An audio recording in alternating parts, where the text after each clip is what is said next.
had a very, very detailed group of people working on the 737-8 and the 737-9 new airplanes.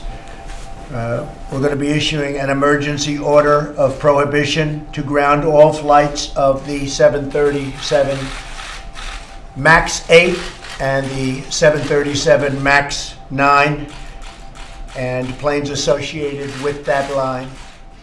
I've spoken to Elaine Chao, Secretary of Transportation, Dan Elwell, Acting Administrator of the FAA, and to Dennis Muhlenberg, CEO of Boeing, and they'll be available shortly after our conference today.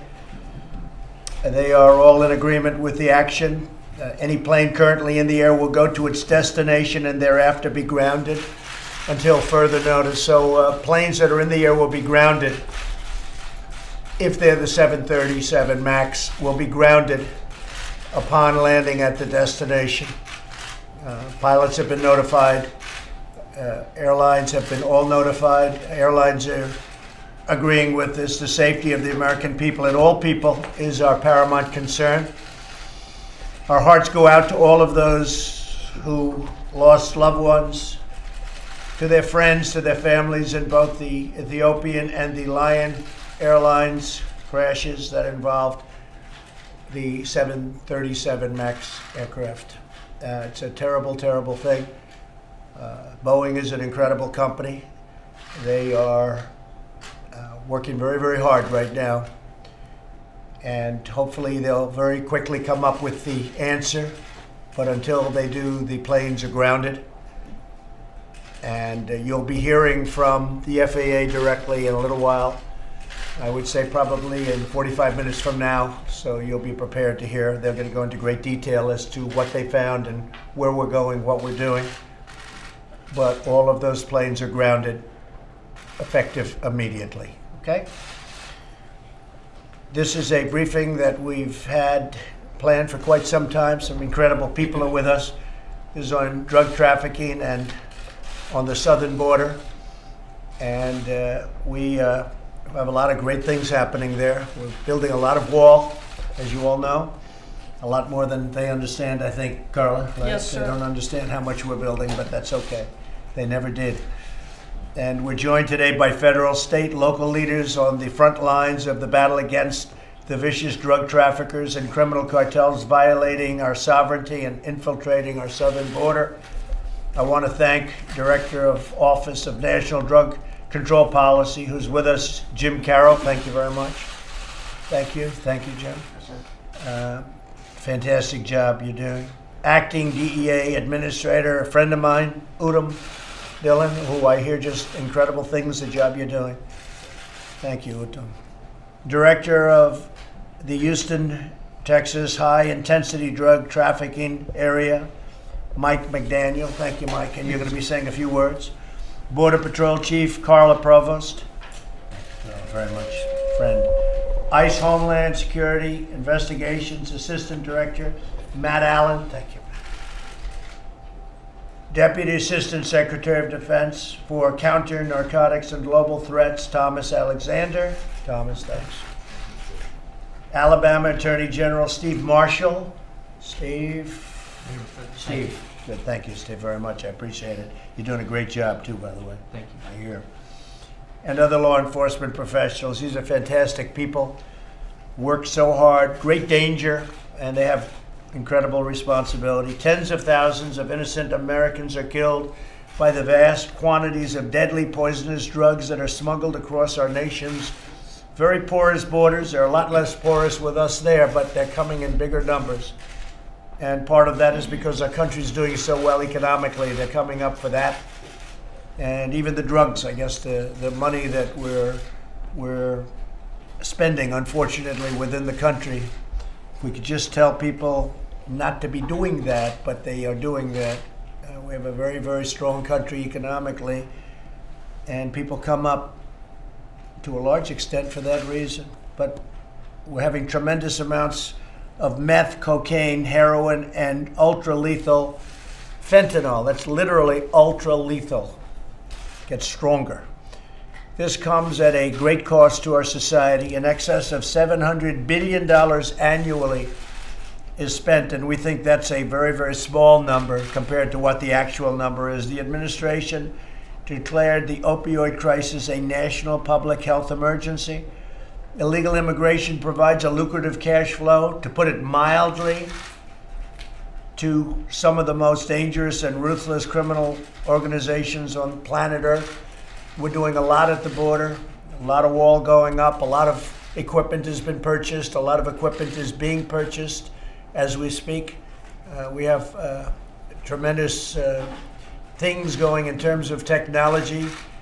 We have tremendous amounts of technology going to the ports of entry, where a lot of the drugs come in, but I think it's highly overrated. I think much of the drugs, the big loads of drugs, and certainly the human traffickers go not through the ports of entry. They go through the open areas where they don't have walls. These folks know that better than anybody. When the press talks about ports of entry, sure, things go through ports of entry, but we're going to have that very well sealed up with this equipment. The equipment's incredible what it does. It's expensive, but it's pretty amazing stuff. And that's going in literally as we speak, but we have a lot of, we've got to get the wall up, otherwise it all doesn't work. And I have to say it again, I hope you go down there, because we're going to have a news conference at the border over the next 3 weeks. We're going to do it in areas where we're building large stretches of wall. And tomorrow or the next day, we're giving out another very large section. So we get a lot of wall going up. The massive surging flow of illegal immigration, trafficking, drugs, and crime threaten the safety and security of all Americans. To confront this urgent national crisis, we're doing many, many things, and that's what we're going to be talking about today. We have a vote tomorrow on national emergency, and we'll see whether or not I have to do the veto, and it will be, I think, all very successful regardless of how it all works out, but it's going to be very successful. A lot of money is being spent right now. We have access to a lot of money, and more money is coming in, and people are starting to see it. Even certain of the other side are starting to see the level of importance and the importance of having this wall. I call it a wall. Some people are liking to call it a barrier, and some people are even calling it slats.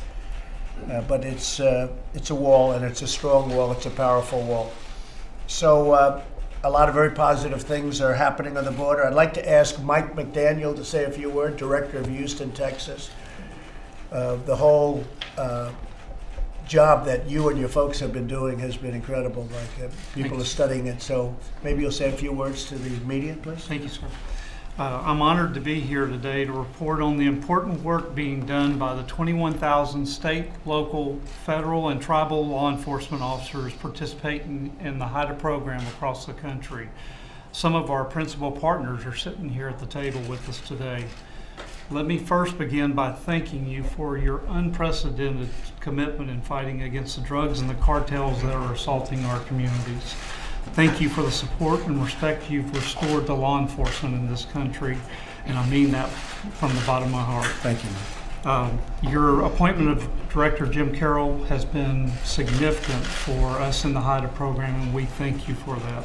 And also for you signing the reauthorization of ONDCP with the Opioid Act that you signed. So thank you very much. Thanks.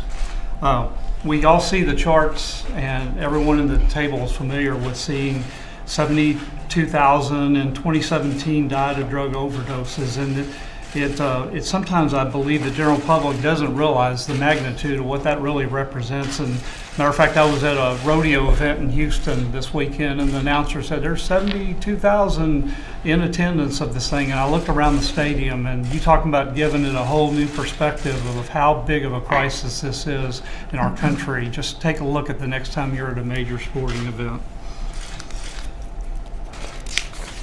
Good way of explaining it, too. Yes, It's sir. a stadium full of people. Yes, sir. Now is not the time for business as usual in addressing this epidemic. Now is the time for us to develop and implement new and innovative strategies to address this country's drug addiction issues. The fact that we cannot arrest our way out of this problem is well recognized by law enforcement. But law enforcement is a part of the solution, and the emerging partnerships between public health and public safety have never been more important, and HIDA is the perfect platform, and the DFC, the drug-free communities, is a perfect platform to work along side by side with our treatment and prevention partners. As a point of reference, I've been involved in drug law enforcement for 36 years as a police officer with the City of Houston, 24 years with the Drug Enforcement Administration, and I retired to get the job that I'm blessed with having now as the Houston HIDA Director. But today I come representing the other 32 HIDA directors across the country, and thanks to this administration, the HIDA program is now in 50 states with the inclusion of Alaska, and we're very proud of that. And the HIDA program is in 33 critical regions to include our 5 southwest border HIDAs. We just recently in Arizona had a seizure of 29,000 counterfeit OxyContin fentanyl tablets that actually had contained fentanyl, and it was an Arizona HIDA task force that seized these, and they seized them up in Phoenix, Arizona.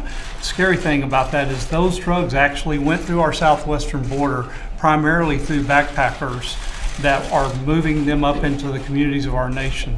And as a matter of fact, the Arizona HIDA just last week had to issue an alert about teenagers overdosing on counterfeit OxyContin pills. So how many of those pills are actually making our community is really the scary thing to focus on.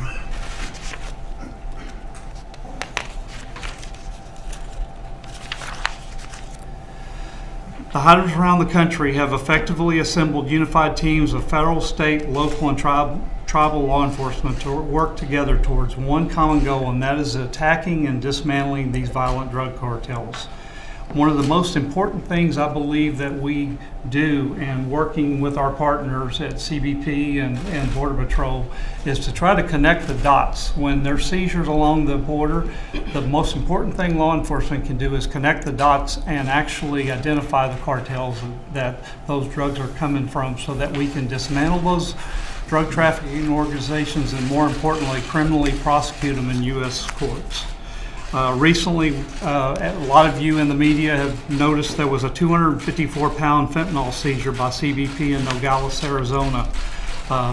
Just 2 weeks ago, a case in Little Rock, Arkansas, with the Gulf Coast HIDA, they seized approximately 38,000 in several seizures that were coming into the port of New Orleans.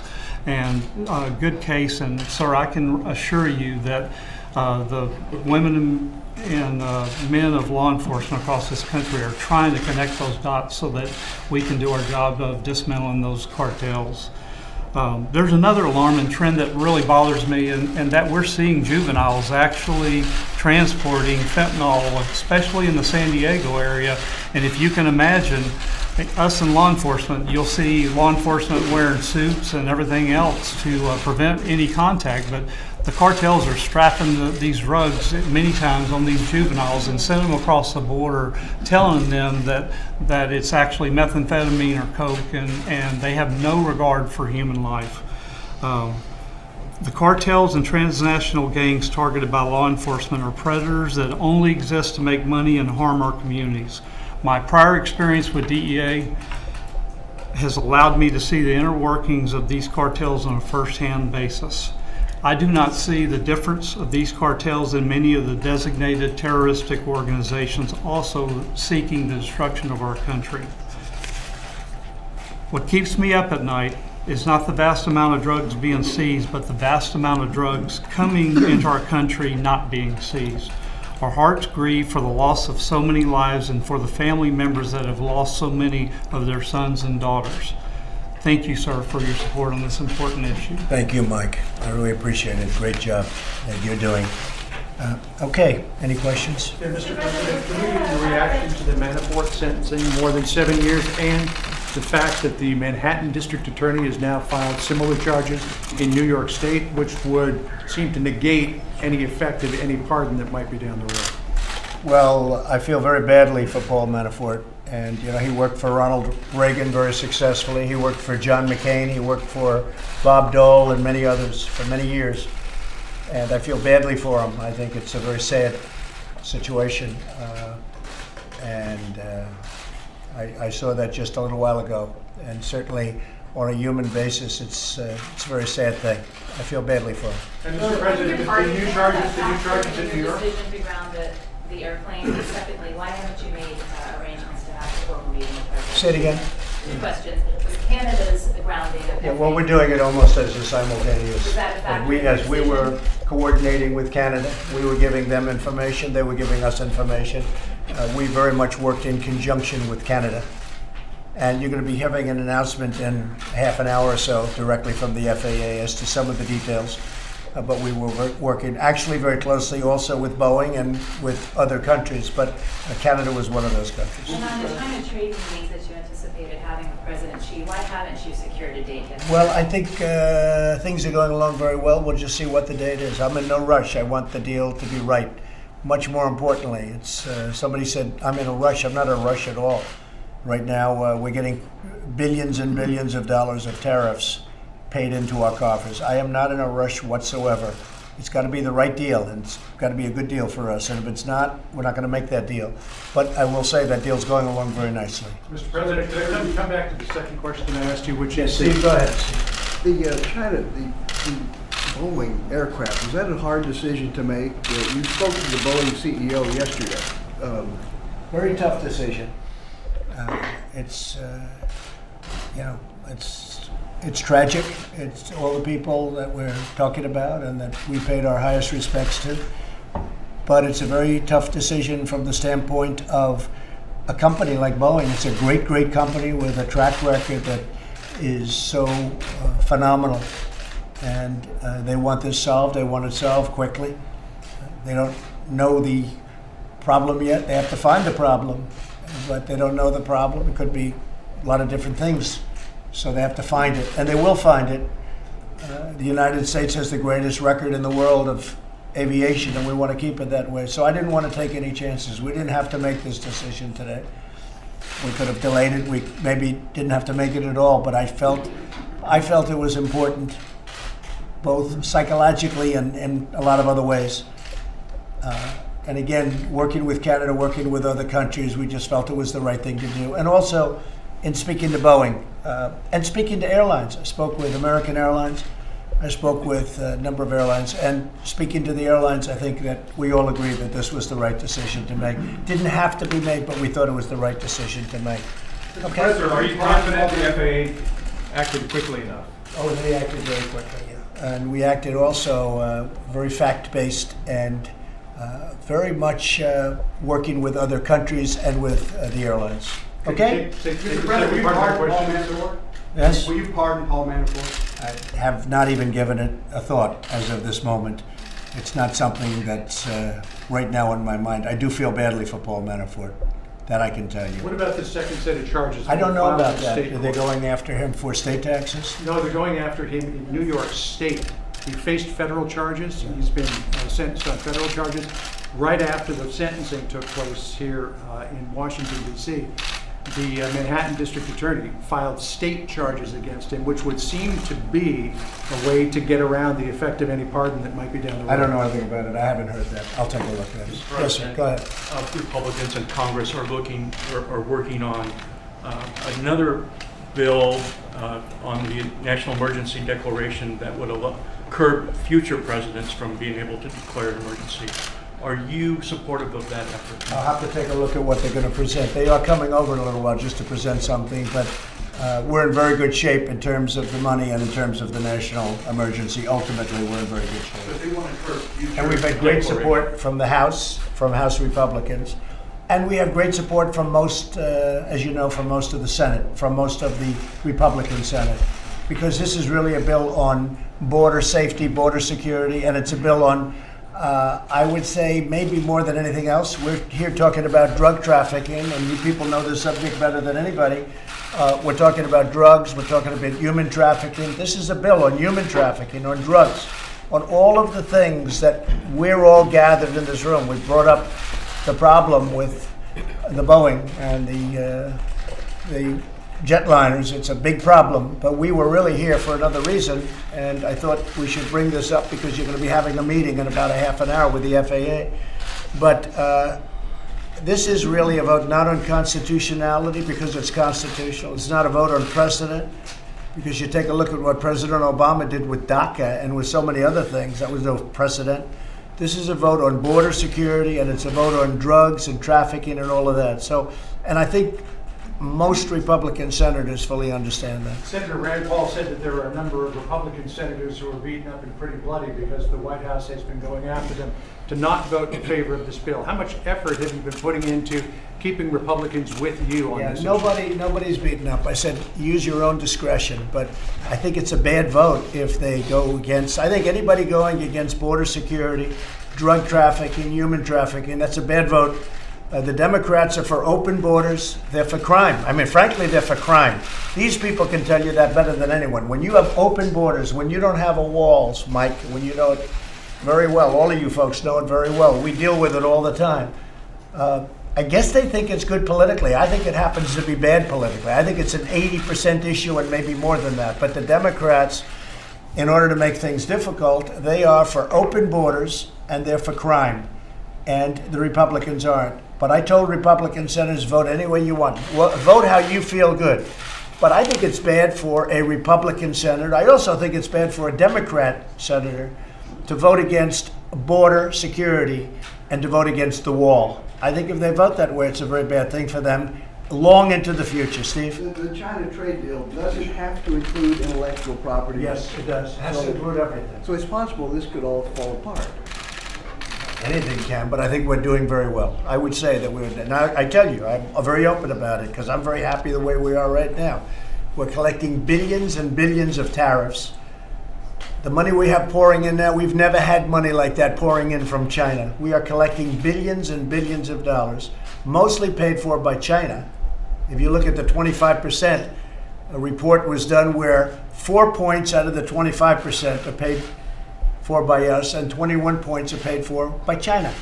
So we're in a very good position, one way or the other. I think the deal is going to be made. I think there's a very good chance the deal is going to be made. And I will say, officially, we're doing very well on the deal. So, but we'll see what happens. White House, you seem to be about 50-50 on a deal in testimony to Congress yesterday. What gives you Well, I optimism? think you always have to be 50-50. 50-50 is very good. But I think even if you felt you're better than 50-50, you should never say it. I think 50-50 is good. What gives you optimism? They want to make a deal. China wants very much to make a deal. China has not been doing well. We've been doing unbelievably well. Our economy is the best it's ever been, just about ever. You look at our unemployment numbers. If it's African American, if it's Asian, if it's Hispanic, they're the best historic numbers in history. In the history of our country, they're the best numbers we've ever had. And overall employment, the best in 61 years, and that's going to soon be a record if we keep going the way we're going. It's going to soon be a record, but it's the best in 61 years. Our country is doing great. China would like to make a deal, and we'd like to make a deal. We'll see. We have a very good relationship. I have a very good relationship with President Xi. We're going to see what happens, but it's an exciting time in terms of trade. We just made a deal with Mexico, Canada. We just made a deal with South Korea. We have other deals that we have cooking, and frankly, our country is being taken advantage of by everybody. We were getting what was happening to our country on trade was a horrible thing, that this wasn't done years ago. And I'm not talking about the Obama administration. I'm talking about that and plenty of other administrations before it, that they could have allowed this to happen. We lost, over the last number of years, almost $800 billion a year on trade. What kind of deal? Who's making these deals? So we're making great deals, or we're not going to make them at all. We're going to go tariffs. And are you in favor of nailing down a deal before a summit so that all that would need to happen Doesn't at the matter. summit is just I'll go a either summit? way. I think President Xi saw that I'm somebody that believes in walking when a deal's not done. And, you know, there's always a chance it could happen, and he probably wouldn't want that. That could be a reason, but we can do it either way. We can have the deal completed and come and sign, or we can get the deal almost completed and negotiate some of the final points. I would prefer that, but it doesn't matter that much. Shanahan, your pick for defense secretary. He's doing a great job. Shanahan is doing a fantastic job as the acting secretary. Would you nominate him? Well, I'm just telling you, he's doing a great job. Look at what we've done with respect to the caliphate in Syria. I was told by our previous person that it was going to take 2 years to knock it out, and I did it in 3 weeks once we started. did it really in less. And I have a great group of people. We are surrounded by some tremendous talent in this building. We have great secretaries and a lot of great people. I don't think they get the credit for the job they do. Look at it. You take a look at the economy. You take a look at regulations. You take a look at tax cuts. You take a look at all of the things that we've done. We have great people in this government. Any update on North Korea? No update. No. Do you have any idea when the Seem to Mueller, have a very good relationship. We'll let you know about it. any idea when the Mueller report is coming down? Are you anxious to see it? Have no idea. I can only tell you one thing. Again, that was proven today. No collusion. There's no collusion. There's no collusion, and there hasn't been collusion. And it was all a big hoax. And you know it. It was done and stated by the Democrats because they lost an election that they should have won because the Electoral College is a big advantage for Democrats, not for Republicans. And they should have, and I ran the clock out. We ran the whole thing. You ran up the East Coast from North Carolina to Pennsylvania. Then we go up to Wisconsin and Michigan, states that hadn't been won for many, many years. We won those states. And they said, how do we solve this horrible problem? We lost an election that in theory, some people, I didn't, but some people thought they were going to win, right? And they said, I have an idea. Let's blame Russia. It was a hoax. It was all a big hoax. And now you're seeing it. Today, again, no collusion. The other day, no collusion. There was no collusion. When I had to go to Wisconsin, I went to Wisconsin. When I had to go to Michigan and Pennsylvania and South Carolina and North Carolina, that's where I'd go. When I had to go to Florida, which we won easily, I went to Florida. You don't call Russia when you go to Florida. Russia won't help you much. Have a good time, everybody. Thank you. Thank you. Thank you very much.